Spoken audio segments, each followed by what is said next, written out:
예, 이번 시간에는 일반형 해시함수에 대한 공격에 대해서 알아볼 텐데요. 요 해시함수에 대한 공격 설명을 드리기 전에 앞에서 그 일반형 해시함수에 대한 응용 부분에서 요 소프트웨어 변경 검출에 일반형 해시함수가 어떻게 적용이 되는지 좀 설명을 드리고요. 그리고 여기에 좀 빠진 부분이 있는데요. 여기에는 소프트웨어 변경 검출뿐만이 아니라 무결성 검증에도 일반형 해시함수가 사용이 됩니다. 무결성 검증. 자, 여기에도 해시 함수가 사용이 됩니다. 비결성 검증에도 사용이 되는데 이 두 가지를 좀 설명을 드리도록 할게요. 그리고 공격에 대해서 일반형 해시 함수 공격에 대해서 설명을 드리도록 하겠습니다. 어, 자, 파일이 하나가 있는데요. 자, 새로 어떤 A라는 파일을 생성을 했어요. A 파일을 생성을 했습니다. 자, 이 파일을 생성을 했는데 이 파일이 생성된 시점이 예를 들면 1일, 1일 파일 생성을 하고 그 생성된 파일을 저장을 했습니다. 자, 이런 식으로 뭐 저장을 했어요. 자, 그럼 이 파일이 생성이 되면 이제 해시 함수를 이용해서 해시 함수로 활용을 해서 요거를 안전한 저장소에다가 저장을 해둡니다. 그래서 요거는 일단 해시 값이 나오겠죠. 그래서 h라고 하는 요거를 이렇게 할까요? 해시 함수 h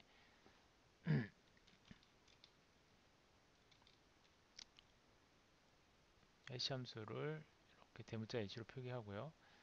해시 값 h라고 표기를 하도록 하겠습니다. 자, 이렇게 h라고 하는 이러한 해시 값이 나왔습니다. 자, 그리고 요거를 어, 저장을 하는데 안전한 곳에다가 저장을 합니다. 안전한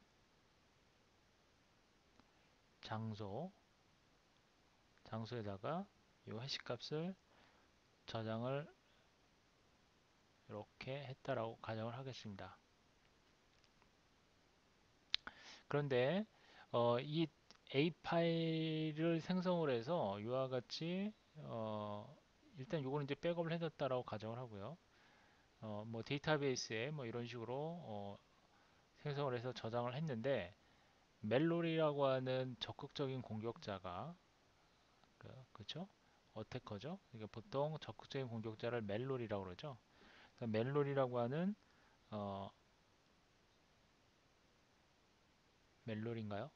요 멜로리라고 하는 적극적인 공격자에 의해서 요 파일이 변조가 됐다고 가정을 해보겠습니다. 파일이 해당 A라는 파일이 변경됐다고 했을 때 그러면 이 파일이 변경된 파일을 이런 식으로 또 사용될 수가 있겠죠. 이 사용되는 시점이 예를 들면 2일이라고 가정을 했을 때 2일 날 A 파일을 사용하기 위해서 A 파일을 가져옵니다. DB에서 A 파일을 가져왔어요.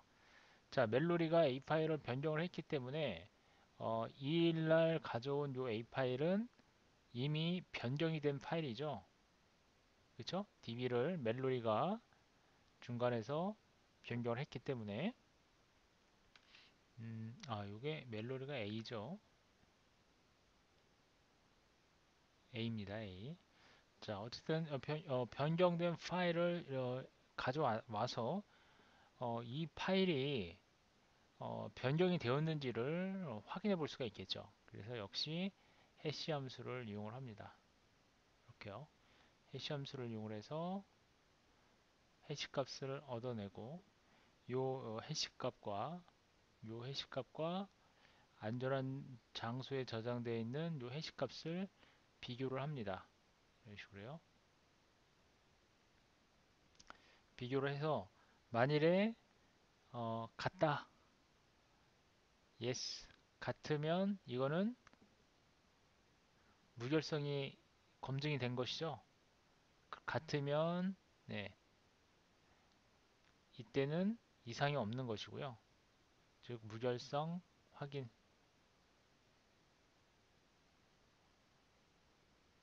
무결성 확인. 반면에 같지 않다라고 한다면 변조, 변조됐다. 파일에 이상이 있다라고 판단할 수 있는 거죠. 이게 이제 무결성 검증입니다. 일반형 해시 함수를 이용한 무결성 검증이 되겠습니다. 이런 식으로요. 그래서 멜로리가 파일을 변경을 했는데 이 DB를 변경을 했어요. 그래서 DB에 있는 어떤 파일들은 변경이 됐는데 그 파일이 A 파일인지 아닌지는 확실치 않다라고 했을 때 그런 가정하에 A 파일을 가져왔더니 만일에 기존에 그 생성 당시에 갖고 있었던 그 해시값과 만일에 같다라고 한다면 A 파일은 변경되지 않았다라고 판단할 수가 있는 것이고요. 반면에 같지 않다라고 한다면 이것은 변조가 됐다라고 판단할 수가 있는 거죠. 그렇죠? 그런 경우에는 다시 이 DB에 있는 내용을 다시 원본 상태로 해 두어야 되겠죠. 그렇죠? 그런 의미가 되겠습니다. 그래서 이 방법은 무결성을 검증하는 방법이 되겠습니다. 일반형 해시 함수를 이용해서 onA의 해시를 활용을 해서 무결성을 검증하는 방법. 자, 그 다음에 소프트웨어 변경에 대한 검출입니다. 자, 소프트웨어 변경 검출. 자, 요거는 어떤 경우냐면 예를 들면 오리지널 사이트가 있어요. 그러니까 사이트를 사용하다 보면 여러분들 대부분 보면 그 원본 사이트가 있고 그 원본들을 이제 CDN이라고 그래서 좀 더 가까운 곳에서 제공받을 수 있도록 하기 위해서 각 그 지역별로 가까운 곳에 미러 사이트를 만들어 두는 경우가 많습니다. 그렇죠? 그래서 대부분 미러 사이트를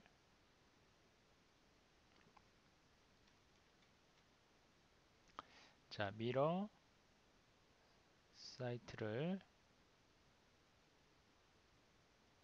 활용을 하는데 오리지널 사이트가 있고요. 오리지널 사이트가 있고 미러 사이트가 있는데 예를 들면 오리지널 사이트에서는 예를 들면 소프트웨어가 있습니다. 애플리케이션이 있다고 가정을 할게요.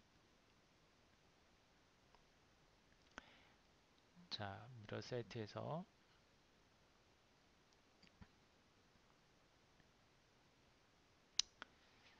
자, 일단 애플리케이션을 일단 요 해시 함수를 활용을 해서 이렇게 해시 함수를 활용을 해서 요거를 하나 해시 코드 값 하나 만들어 둡니다. 자, 이렇게 해시를 해시 값을 하나 만들어 둡니다. 자, 그리고 이 오리지널 사이트와 똑같은 미러 사이트를 하나 만들어서 다시 애플리케이션을 해당 사이트에서 운영하는 경우가 있죠. 미러 사이트에서 이렇게 똑같은 미러 사이트를 하나 만들어서 여기에 같은 애플리케이션을 이렇게 만들어 두죠. 이렇게요. 자, 그리고 어, 이 미러 사이트 같은 경우에는 아무래도 오리지널 사이트에 비해서 보안성이 좀 떨어질 확률이 있기 때문에 무결성에 대한 침해가 가능한 지역으로 생각될 수가 있습니다. 따라서 일단은 사용자는 오리지널 사이트에서 받는 경우도 있지만 지역적인 문제로 인해서 가까운 곳에서 받는 경우가 많죠. 그러한 사이트들이 이제 미러 사이트인데요.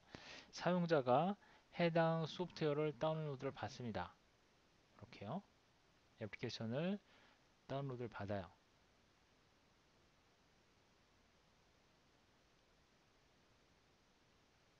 그러면 이 애플리케이션이 어, 진정한 그 오리지널 사이트에서 제공해주는 애플리케이션인지 그 검증하는 절차가 필요한데 이때 사용하는 게 바로 해시 함수입니다.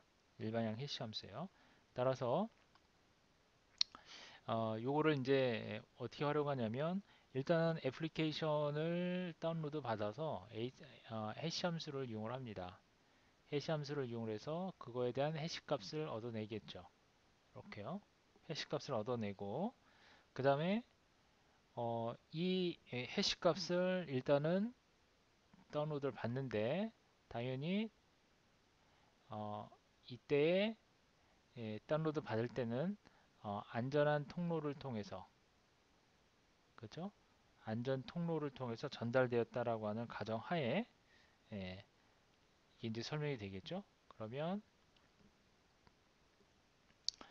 음, 요게 자 수정을 할게요. 요게 요거는 함수죠. 요게 아니라 네, 바로 요 값입니다. 요 값을 이렇게 안전한 통로를 통해서 다운로드 받았다라고 가정을 하고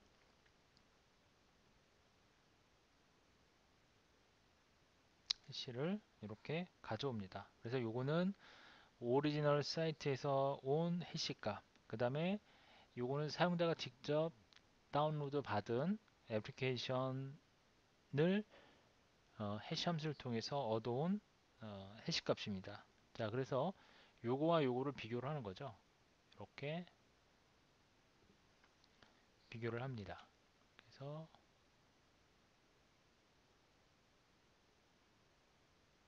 요거와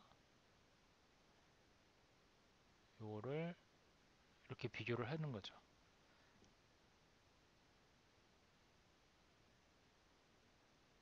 비교를 합니다. 비교를 해서 만일에 같으면 무결성이 확인이 되는 겁니다. 무결성 확인. 만일에 같지 않다라고 한다면 이거는 변조됐다라고 얘기를 할 수가 있는 거죠. 예, 서로 같지 않기 때문에 이거는 변조. 그래서 소프트웨어에 대한 변경이 있었는지에 대한 그런 부분을 확인할 수가 있겠죠. 그래서 사용자 측에서는 이런 식으로 요거를 이렇게 확인을 해볼 수가 있습니다. 이렇게요. 사용자 측에서는 이렇게 해시 함수를 활용을 해서 그래서 해시 함수는 이런 식으로 활용이 가능합니다. 소프트웨어에 대한 변경을 검출할 때 네, 이렇게 사용이 가능하다. 자, 이걸 좀 설명을 드리고요. 그 다음에 일반형 해시 함수에 대한 공격을 좀 알아보면 먼저 무차별 공격이 있습니다. 이제 암호에도 이런 무차별 공격이 있죠. 예? 이렇게 암호에 대해서도 무차별 공격이 가능한 것처럼 일반형 해시 함수도 이런 무차별 공격이 가능합니다. 이것은 그 일반형 해시 함수의 그 약한 충돌 내성이라고 하는 그 약한 충돌 저항성을 깨고자 하는 그런 공격으로 보시면 됩니다. 그래서 SHA-1은 160비트라서 2의 160승 회를 시행을 하게 되면 이론적으로는 이게 가능하다는 얘기예요. 그래서 다시 얘기해서 원하는 메시지가 발견될 수 있다는 얘기예요. 2의 160승 회를 실행을 하게 되면 메시지가 발견될 수 있다라고 하는 그런 기대감을 가질 수 있는 공격이 바로 무차별 공격입니다. 그 다음에 기타 해시 함수 공격의 종류 및 특성입니다. 어, 일, 여기 보면 일치 블록 연쇄 공격이라는 게 있어요. 일치 블록 연쇄 공격. 새로운 메시지 m''을 사전에 다양하게 만들어 놓았다가 공격하고자 하는 메시지의 함수값 h가 되겠죠. hm 함수값 hm과 같은 함수값을 갖는 것을 골라서 사용하는 공격이 되겠습니다. 그 다음에 중간자 연쇄 공격이 있습니다. 중간자 연쇄 공격. 전체 해시 값이 아니라 해시 중간의 결과에 대한 충돌상을 찾아내는 방법을 의미합니다. 중간 결과에 대한 충돌상을 찾는 거죠. 그래서 특정 포인트를 공격 대상으로 하는 방법이 되겠습니다. 이걸 이제 중간자 연쇄 공격이라고 그래요. 중간자 연쇄 공격. 그 다음에 고정점 연쇄 공격이 있습니다. 고정점 연쇄 공격은 메시지 여기 보면 압축 함수에서 고정점이라고 하는 것은 이와 같이 fi-xi 요거는 hi-1을 만족하는 hi-1xi를 말합니다. 라고 되어 있죠. 네. 자, 이거 이제 쉽게 여러분 머릿속에 이제 와닿지 않을 텐데 어쨌든 뭐 이런 고정점 연쇄 공격이라고 하는 것은 이런 것이다라는 정도로만 이해하시면 될 것 같아요. 그래서 메시지 블럭과 연쇄 변수 쌍을 얻게 되면 임의의 수의 동등한 블럭들 xi를 메시지 중간에 삽입해도 전체 해시값이 변하지 않는다 라고 하는데요. 사실 이 부분은 쉽게 여러분들이 이해가 안 되실 거예요. 그래서 뭐 그냥 기타 해시 함수의 공격에는 이런 것이 있다라는 정도로 사실 이런 부분들에 대해서는 자세하게 문제가 출제될 확률은 높지가 않습니다. 그 다음에 차분 연쇄 공격이 있습니다. 차분 연쇄 공격은 다중 라운드 블럭의 암호 공격 따라서 다중 라운드 블럭 암호를 사용하는 해시 함수에서 입력값과 그에 대응하는 출력값 차이의 통계적 특성을 조사하는 기법을 사용하는 것을 의미합니다. 그리고 해시함수의 공격이 있는데요. 차분 연쇄 공격에 해시함수 공격이 있어요. 이렇게 두 가지가 있습니다. 다중 라운드 블럭 암호 공격과 해시함수의 공격. 압축함수의 입출력 차이를 조사를 해서 0의 충돌상을 주로 찾아내는 방법을 사용을 하게 됩니다. 그래서 차분 연쇄 공격. 그 차분 공격이라는 게 있었죠. 차분 공격. 비트의 차이를 이용해서 공격하는 걸 차분 공격이라고 그러죠. 그래서 그걸 생각하시면 어, 여기 보면 다중 라운드 블럭 암호를 사용한 해시함수에서 입력값과 그에 대응하는 출력값의 차이, 그 차이의 통계적 특성을 이용을 해서 그 사용하는 기법을 의미하고요. 이제 차이를 의미한다 그랬죠. 그 다음에 해시함수 같은 경우에는 압축함수의 입출력 차이, 입출력 차이. 여기도 역시 마찬가지로 입력값과 그에 대응하는 출력값의 차이. 이게 바로 차분 공격인데 해시함수에서는 이거를 차분 연쇄 공격이라고 합니다. 됐죠? 자, 차분 연쇄 공격. 그리고 일방향 해시함수로 해결할 수 없는 문제가 있습니다. 일방향 해시함수로 해결할 수 없는 문제, 조작과 변경, 조작과 변경을 검출할 수는 있지만 거짓 행세에 대해서는 검출할 수가 없습니다. 그리고 파일에 대한 무결성을 조사하는 것뿐만 아니라 이 파일이 정말로 예를 들면 송신자의 것인지 그걸 확인하고 싶은 경우에는 무결성 외에 인증이라는 절차가 필요합니다. 그래서 무결성 외에 인증이라고 하는 절차도 필요합니다. 예, 다시 얘기해서 이 파일이 정말 그 해당 그 실제 송신자로부터 보내진 것인지 그거를 확인하기 위해서는 인증이란 절차를 거쳐야지만 가능하다. 그 다음에 메시지 인증 코드와 전자서명과 같은 기술, 즉 인증을 수행하기 위해서는 메시지 인증 코드와 전자서명 같은 기술이 필요한 겁니다. 그래서 여기 이제 보시면 일반형 해시 함수로 확인할 수 없는 문제는 이렇게 거짓 행세를 검출하지 못하는 것과 그 다음에 무결성 외에 인증이라고 하는 것 이것도 검출할 수가 없습니다. 그래서 인증이라는 절차도 필요하고요. 그리고 메시지 인증 코드와 전자서명과 같은 기술이 이러한 인증을 수행하기 위한 기술로 보시면 되겠습니다. 자, 여기 설명이 좀 부족한데요. 인증을 하기 위한 기술로는 메시지 인증 코드와 전자서명이 있습니다. 기술은 그리고 무결성 외에 인증이라는 절차가 필요하다는 의미는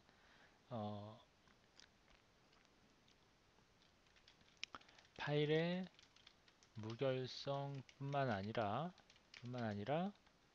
파일의 송신처, 그죠? 송신처 검증을 위해서는 무결성 외에 인증이란 절차가 필요하다라는 의미가 되겠습니다.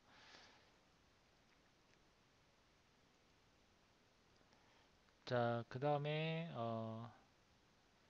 자, 거짓 행세를 검출하지 못한다. 예, 기억하시고요. 그리고 암호학적 그 해시 함수의 예를 보게 되면 첫 번째로 압축 함수의 두 가지 유형이 있습니다. 먼저 기본적인 개념을 좀 보면 해시 함수를 그 설계하는 데에는 크게 서로 다른 두 가지 영역이 있습니다. 압축 함수를 아무런 기초 없이 처음부터 새로 만드는 것이 있고, 그 다음에 목적에 맞추어서 특별하게 설계하는 것이 있습니다. 그래서 이제 압축 함수 자리에 대칭키 블럭 암호화를 사용하는 것, 뭐 이런 것이 있을 수 있고요.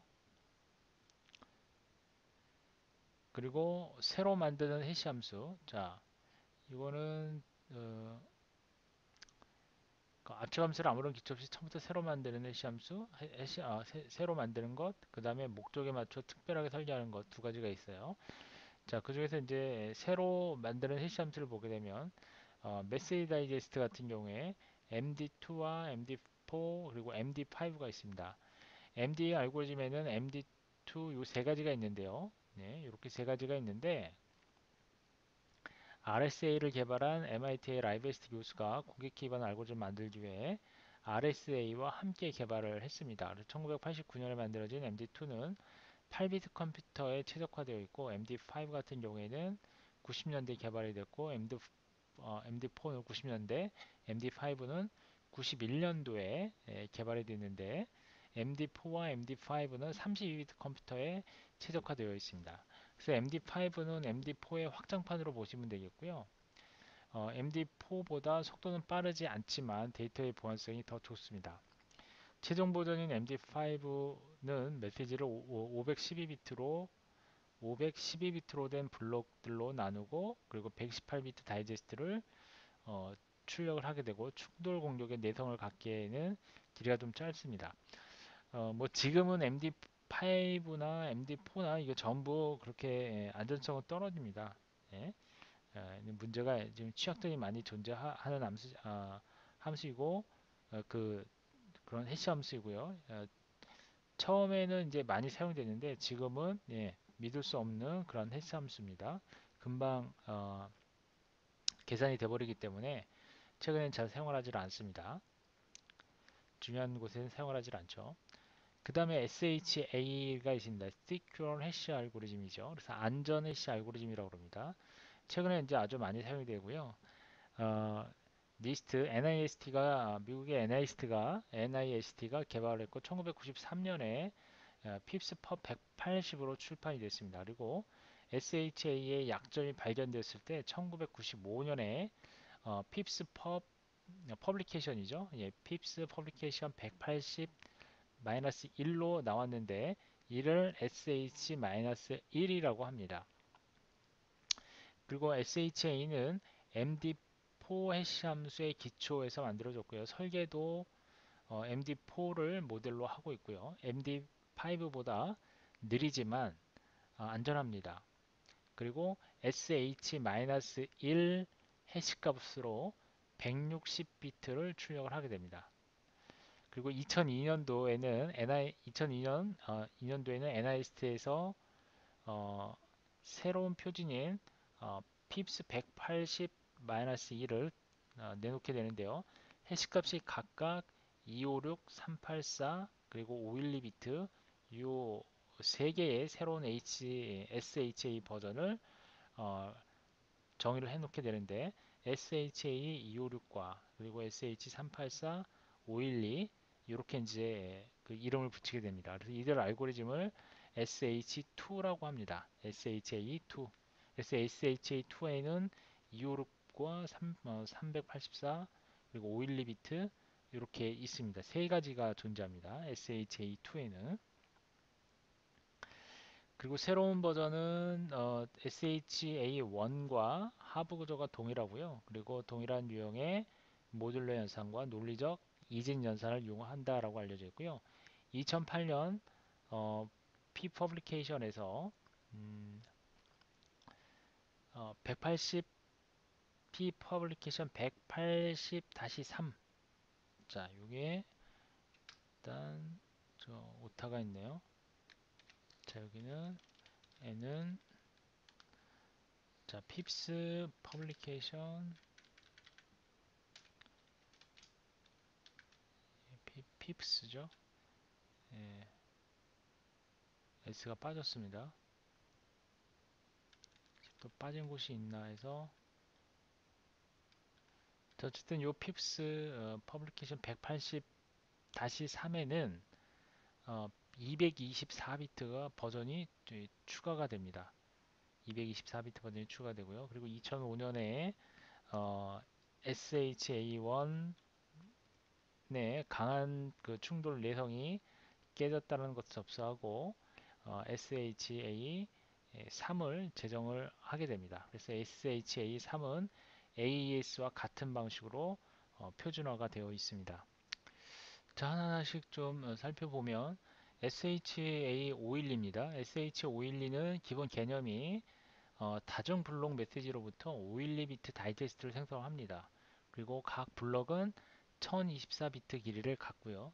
그리고 길이 필드와 패딩을 보게 되면 메시지 다이제스트를 생성하기 전에 메시지에 추가적으로 덧붙이는 128비트의 부호 없는 정수 길이 필드가 필요하고요. 그리고 메시지 길이가 비트수로 표현된 값이 저장이 됩니다. 그래서 이 길이는 패딩을 하기 전에 원래 메시지 길이를 나타냅니다. 그리고 부호 없는 118비트 정수 필드로 정의할 수 있는 수는 0부터 2128 마이너스 1이다 라고 표기가 되어 있는데요. 여기 잘못되어 있죠. 2의 128승이에요. 이거 잘못되어 있습니다. 이거 좀 수정을 할게요. 2의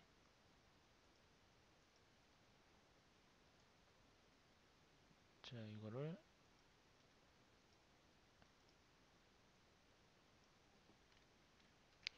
자 수정을 했습니다. 2의 128승 마이너스 1이고요. 이 길이가 바로 SHA-512에서 감당할 수 있는 그런 최대 메시지 길이가 되겠습니다. 길이와 패딩, 길이 필드와 패딩에 대한 부분인데요. 자, 이 부분을 좀 보충 설명을 드리면 우선 SHA-512는 자, 기본적으로 SHA-512 같은 경우에는 다중 블록 메시지로부터 512비트 다이제스트를 생성하게 됩니다. 즉 512비트 해시값을 생성하겠죠. 그리고 각 블럭은 1024비트 길이를 갖습니다.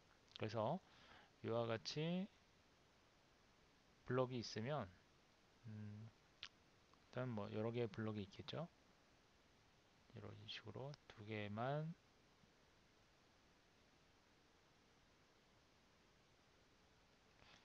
자 여러 개의 블럭이 있습니다. 근데 얘는 첫 번째 블럭은 블럭 1, 블럭 2, 그 다음에 블럭 n이 되겠죠. 여기는 블럭 n. 자 여기에서 일단은 개념이 512비트로 나오게 되죠. 따라서 얘를 압축하는 함수가 있습니다. 이거를 compression 함수라고 해서 압축을 한다는 의미예요. 그래서 출력이 어떻게 돼요? 512비트가 출력이 됩니다. 512비트로 출력이 되죠. 그리고 얘는 초기 값 initial value에서 iv라고 하고요. 얘도 512비트로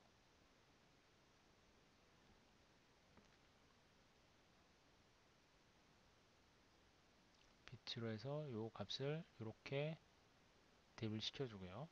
그리고 1024비트 얘가 1024비트로 된다고 그랬죠. 1024비트 그리고 얘는 512비트 얘도 1024비트 크기, 그리고 얘도 1024비트 크기가 되겠죠.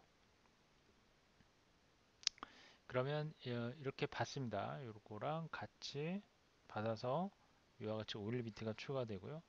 그리고 연쇄적으로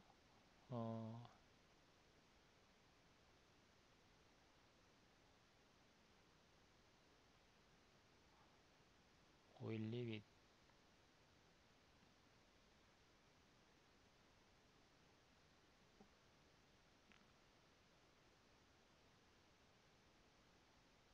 이렇게 받고요.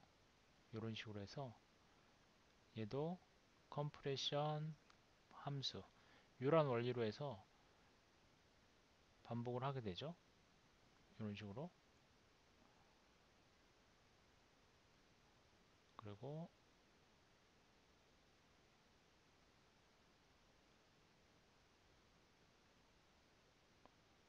컴프레션 함수로 받고 이런 식으로 받게 돼요. 받아서 출력은 512비트가 나오게 됩니다. 이런 식으로요. 그래서 결국은 계속 이제 요 각각의 블럭들을 1024비트로 나눈 각각의 블럭들을 이런 식으로 계속 압축을 통해서 처리를 하기 때문에 결국은 결과값이 어떻게 돼요? 예, 최종 결과값이 512비트가 되는 거죠. 512비트. 이게 뭐예요? 다이제스트가 되는 거죠. 이게 메시지 다이제스트가 됩니다.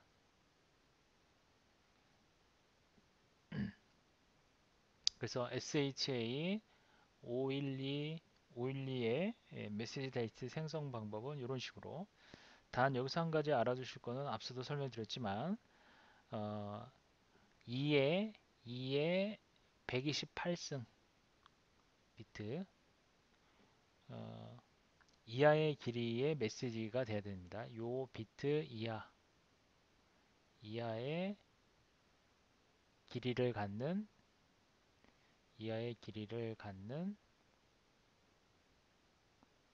메시지,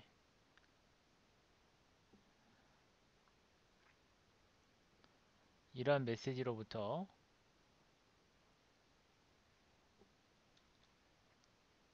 자, 이렇게 512 비트에 자, 그러니까 2의 128승 비트 이하의 길이를 갖는 메시지로부터 512 비트 크기의 메시지 다이트를 생성하는 것이 이 SHA 512의 특징이라고 보시면 되겠습니다.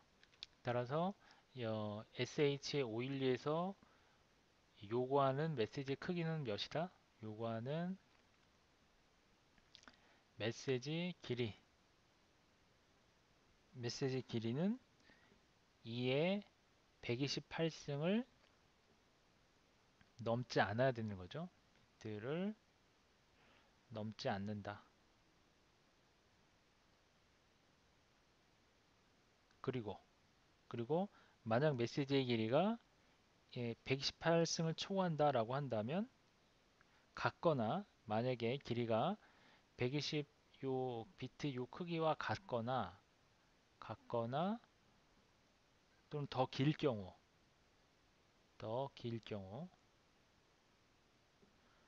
경우에는 얘가 처리할 수가 없습니다. 이 메시지를 처리할 수가 없게 됩니다. 근데 이제 실질적으로 2의 128승보다 큰 경우는 그렇게 많지가 않습니다. 그래서 대부분 SH512로 전부 다 수용 가능한 길이가 사용이 된다라고 보시면 되겠습니다. 자, 일단 이번 시간 여기까지 설명드리고요. 다음 시간에 이어서 추가적인 설명을 더 드리도록 하겠습니다.